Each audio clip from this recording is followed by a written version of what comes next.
In the land of Umuzu, the elders used to say that a woman's heart is where kingdoms rise or fall.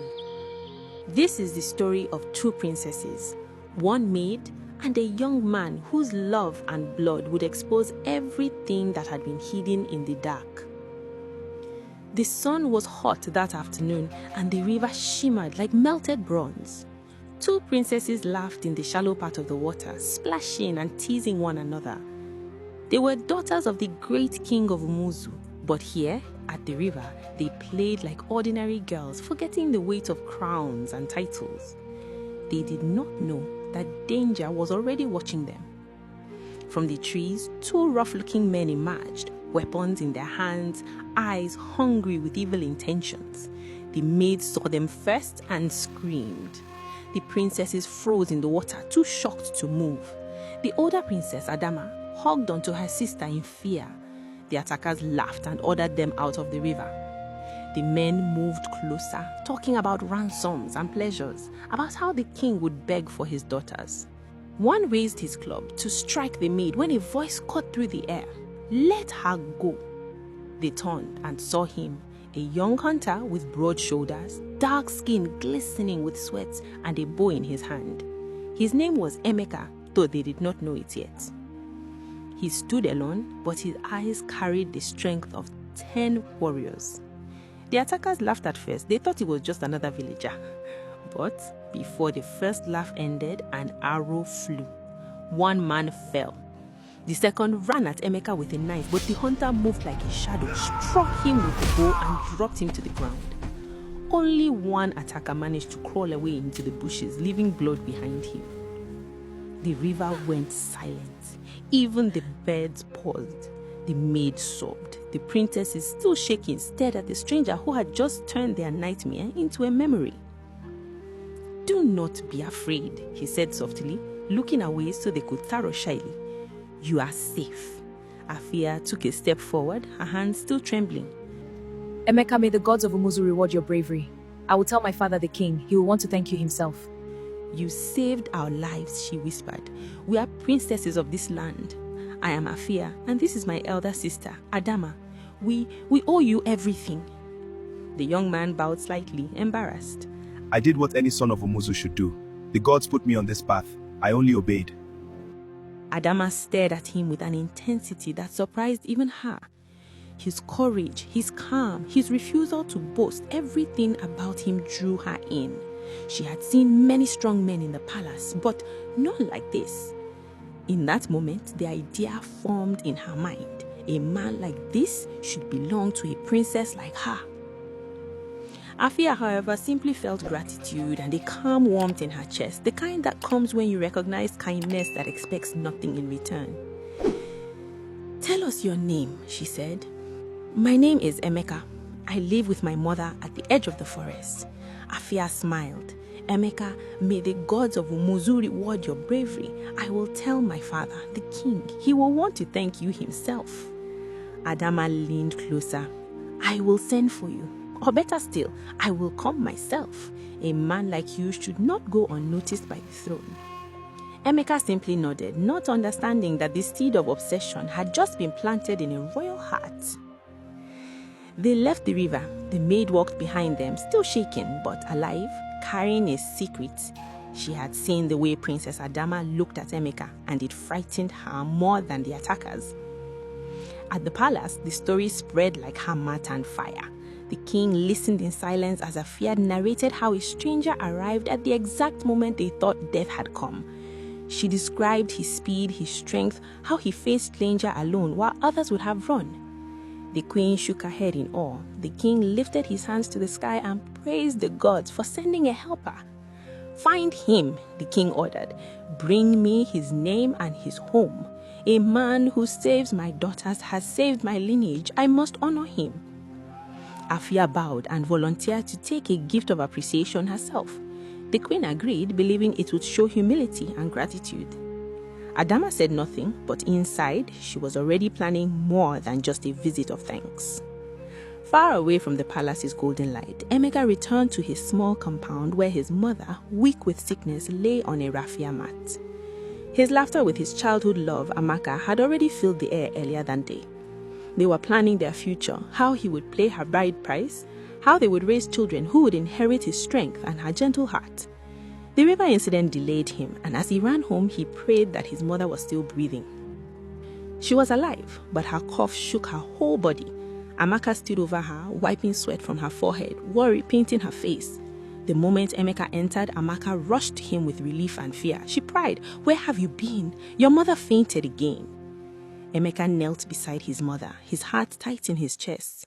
Whatever honor the palace wanted to give him, he only wanted one thing, for his mother to live long enough to see him married to Amaka. The next morning, the palace guards arrived with Hafia and Adama. Their royal cloths brushed the dusty ground as they stepped into the humble compound. Emeka was shocked to see them, and his mother tried to sit up despite her weakness. Amaka, in her simple wrapper, wiped her hands on a cloth, suddenly aware of how small their world was compared to what stood at their doorstep. Afia spoke first, her voice gentle. She held out a bag of cowries and fine cloth. "Emeka, this is a small token from the royal family. You did not only save princesses, you saved a mother's daughters. My father honors you. We all do." Emeka shook his head at first, but finally accepted when his mother insisted. He thanks them deeply. Afia's eyes shone with sincere gratitude, and her gaze moved quickly to Amaka with a soft smile. "And this," I asked kindly, "is she your wife?" Amaka's cheeks bent. Emeka smiled and glanced at his mother. "She will be," he said, "when the gods bless me with enough to pay her bride price." Afia nodded, her heart tightening, but not with jealousy. She simply saw two people who truly loved each other, and something in her respected that. Adama, however, saw something else. She saw competition. As Afia continued to exchange warm words with Amaka, Adama's eyes measured the girl from head to toe. Simple, poor, unknown, yet standing next to a man who had done what warriors twice his age could not. In her mind, that did not make sense. Someone like Emeka should not waste his life on an ordinary maid. Later, as they walked away, Adama's anger boiled. In the privacy of her chamber, she complained to her mother, the king's second wife, Oladia. "He is supposed to be mine," she hissed. "A man of such strength should carry royal children, not the children of a nobody." Her mother, a woman whose tongue was sharper than a blade, listened quietly and then spoke words that would drown their family in blood. "If you love him," she said, "then go for him. A princess does not sit and watch fate pass her by. If anything stands in your way, you remove it, crush it. If necessary, you kill it." Adama's half-sister, Afia, overheard those words and rushed in, horrified. "Mother," she cried, "how can you tell her that? She is royalty. She cannot be seen fighting over a man. There are lines we do not cross." Oladia looked at Afia with ice in her eyes. "This is not a common man," she replied. "This is a man whose strength could anchor a throne. And you soft one, you think dignity alone will keep your lineage standing? You will live long enough to see how the world truly works." The palace was divided that day between a daughter who believed love should be earned and a daughter who believed love could be taken by force. Days passed. Adama began visiting Emeka's compound alone, pretending her visits were to check on his mother. She brought food, gifts, and sweet words. At first, Amaka was grateful. She believed the princess was simply kind, but kindness turned to uncomfortable questions. "Why do you tie yourself to a man who has nothing?" Adama asked Amaka one afternoon, a smile that did not reach her eyes. "You are young. You could marry a trader, a noble, someone who lives closer to the palace. Leave Emeka. Let him pursue other paths." Amaka's heart stopped for a moment, then beat faster. "With all due respect, my princess," she answered carefully, "I am not tied to his possessions. I am tied to his heart. I would rather sit in rain with him than under a golden roof with someone else." Those words humiliated Adama more than a slap. How dare a maid talk of choosing love over wealth, especially when the man in question was the one she wanted? Soon the insults began. Adama cornered Amaka at the stream one day when the other women had gone. "You," Adama said, pushing Amaka by the shoulder, "let's just stay in your place. Stay away from him. Amaka has found favor in my sight, and I will make him mine." Amaka shook where she stood, but held her ground. "A man is not a bracelet you pick because you like it," she replied softly. "His heart is already taken." The first slap came before she finished the sentence. Adama's hand struck her cheek hard enough to leave a print. Amaka fell to the mud, tears mixed with the water. "If not for the respect I have for the gods," Adama said coldly, "I would have done worse. This is your first and last warning. If I see you near him again, you will not live to tell anyone."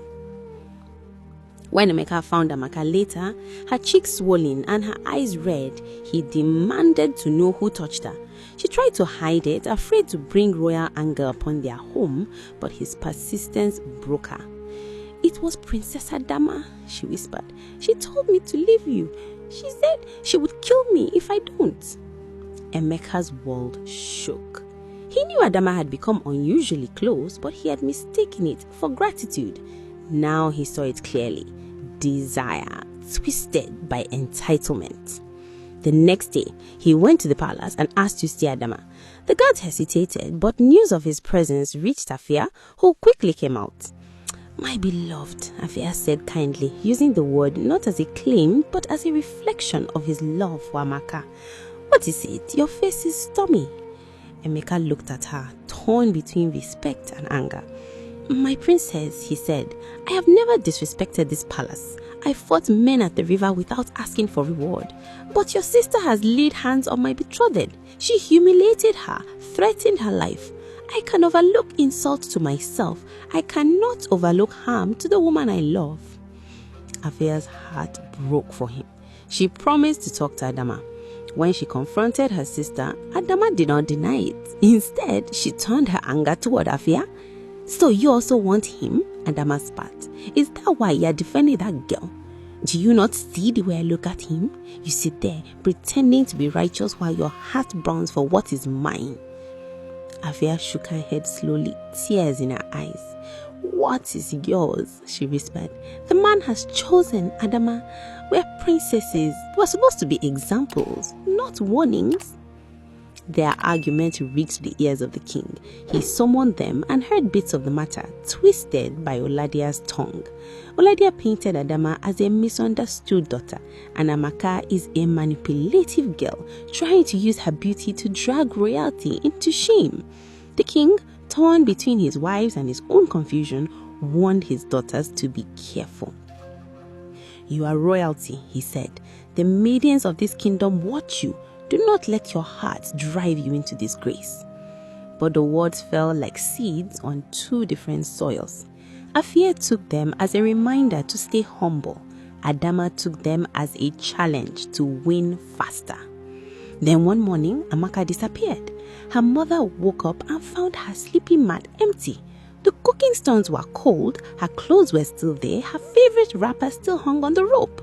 But Amaka herself was gone. The widow ran through the compound, calling her name. She went to neighbors, to the market, to the stream. No one had seen her. Panic spread. By noon, the entire village knew that Amaka, the girl whose laughter could be heard all the way from the farm to the river, had vanished without a trace.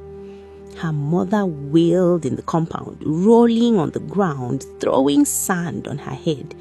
Emeka ran in and held her, his own eyes red. "She cannot just vanish," he cried. "She is not in the land of the living, they say. Not in the land of the dead, the diviner says. Who can hide a soul from both worlds?" The diviner's words shook everyone. Only dark power can mask someone so completely. Only someone desperate enough to erase her existence entirely. Suspicion moved like smoke, but not everyone breathed it in the same direction. Emeka's mother clung to hope.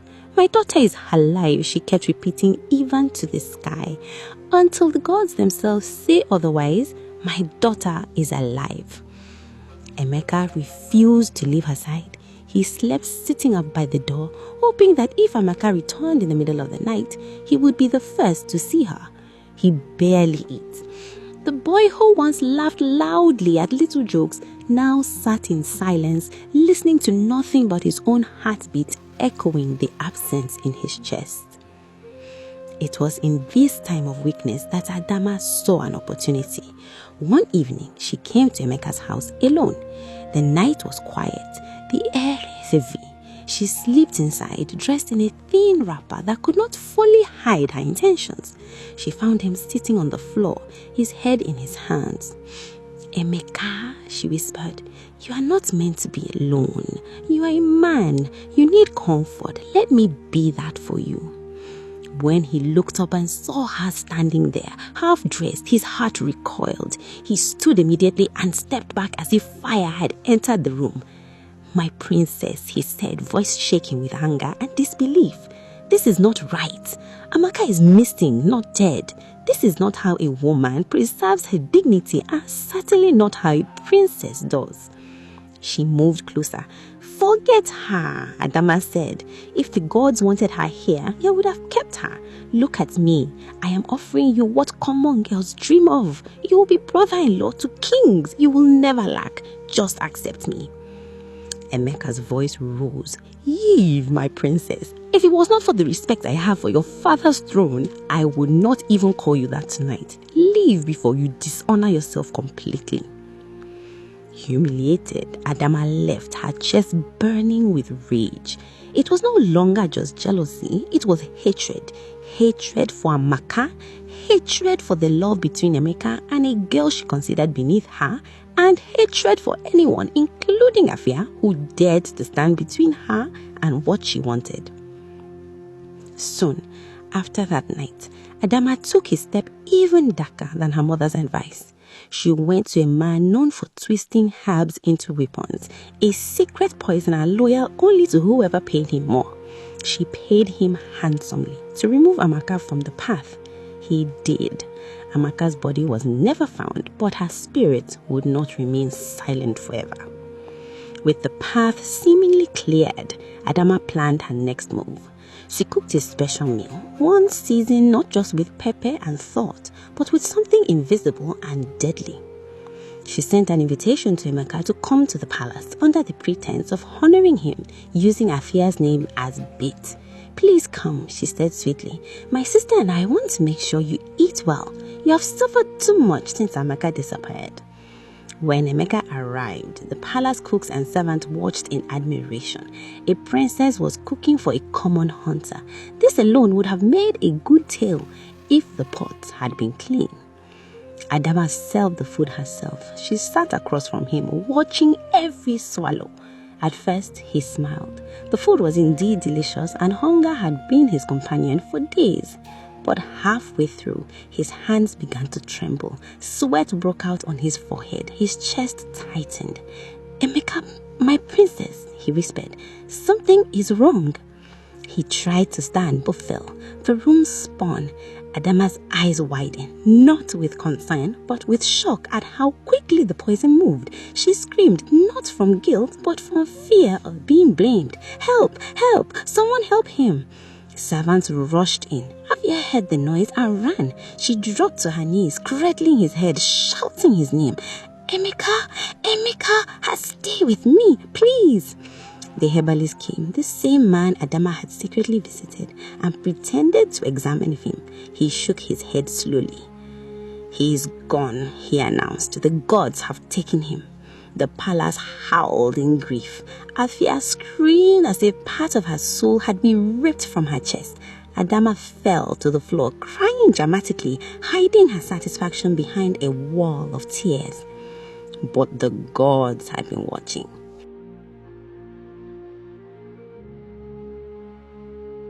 Whispers began to spread among the villagers. Some say they saw Adama visiting a known poisoner. Others said they had seen Amaka argue with her and then vanish. The story twisted and turned until, like a snake, it coiled around the wrong prey. In the confusion, Adama found a new target. It was Afia, she told her mother. She cooked for him too that day. She wanted him for herself. She killed him, then pretended to cry. Oladia carried this lie to the king like a basket of fire. "Husband," she said, "your gentle daughter is not as gentle as you think. She is the one who has brought shame and death into this palace." Confused, broken by the loss, The king allowed doubt to creep into his heart. When the priests consulted the gods, their voices were already clouded by fear, bribery, and manipulation. The wrong message was delivered. Afia was accused for poisoning the man who saved their lives, for disgracing the royal house, for bringing drought to a land that had once been blessed. The judgment was death, but Afia's mother and Afia herself begged. They pleaded on their knees. The queen reminded the king that they had already lost too much. In this short time, she cried, "We lost your honor, we lost a brave man, we lost peace. Must we lose another child because we listened to voices that twist truth?" The king's heart softened a little. He could not completely ignore the law, but he could bend its direction. Instead of killing her, he said at last, "Banish her. Take her to the edge of our land. Let her live the rest of her life away from here. She must never step on Umuzu soil again." Afia was taken, hands tied, her cries echoing behind her. She never stopped proclaiming her innocence. The guards, however, twisted the king's mercy. They did not leave her at the boundary. They took her into the evil forest, intending to let the darkness finish what the law had not. The forest accepted her, but not as food. The spirit examined her heart and found it clean, wounded, but pure. They spared her life, marked her with new sight, and returned her not as a banished princess, but as a mouthpiece of justice. She walked out of the forest different. Her eyes carried storms, her voice carried judgments. While all this was unfolding, back at Umuzu, Oladia and her daughter Adama had been restless. They plotted with a corrupted priest, a man hungry for power to twist the will of the gods. They planned to sacrifice king's blood to appease the land, blaming him for the drought, for every misfortune they themselves had sown. What they did not know was that Afia had returned from the forest stronger than before, and the gods were no longer silent. The night, in the forest, they having right to finalize their plan, a wind rose, wild and angry.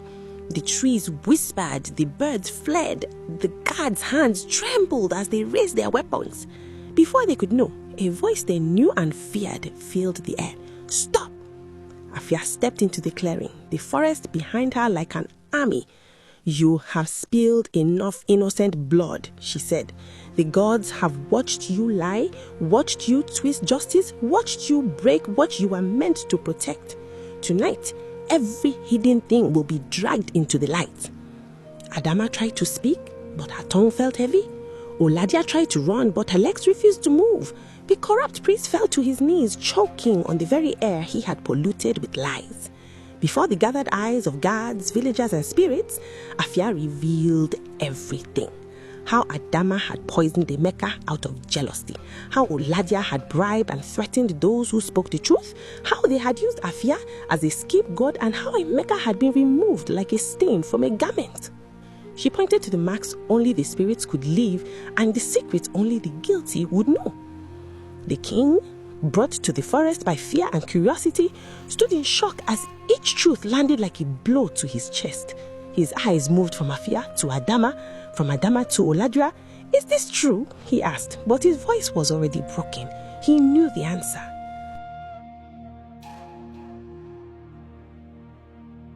Adama's knees folded. Oladia's pride cracked. The priest collapsed, his own heart finally facing the gods he claimed to speak for. Justice came quickly. Those who had destroyed others were destroyed by their own plots. Their positions did not save them. Their titles did not protect them. Their secrets became their shackles. The drought that had punished Umuzu lifted. Rain fell, not just from the sky, but from the eyes of people who realized how close they had come to letting evil rule them forever. In the end, Afia did not ask for revenge. She asked for restoration. She begged the king to restore the honor of Emeka's name, to clear Amaka's memory. In the market, mothers began to tell a new story to their daughters. They told them that love is not something you grab with force. It is something you are chosen for. They warned them that jealousy can make a queen behave like a slave. They reminded them that when a woman tries to kill another woman's happiness just to prove a point, she is digging a grave for herself as well. In Umuzu, every time thunder rolled over the river, people remembered. No matter how high the palace was, the gods still see inside. And no matter how low a girl may feel in a world that measures her by her clothes and status, the truth of her heart can still shake a kingdom. And somewhere between the forest and the palace, where grief and justice met, the spirit of Emeka and Amaka finally rested. Their story, their love, and their pain became a warning and a comfort to every girl who ever thought she needed to become someone else to be worthy of being loved. In Umuzu, every time thunder rolled over the river, people remembered. No matter how high the palace was, the gods still see inside. And no matter how low a girl may feel in a world that measures her by her clothes and status, the truth of her heart can still shake a kingdom. Stories like this are not told for entertainment alone. They are warnings and mirrors. If this tale stirred something in your heart, leave a comment. What would you have done? Like this video so the story can travel further, and subscribe so the spirits of Umuzu may tell you more.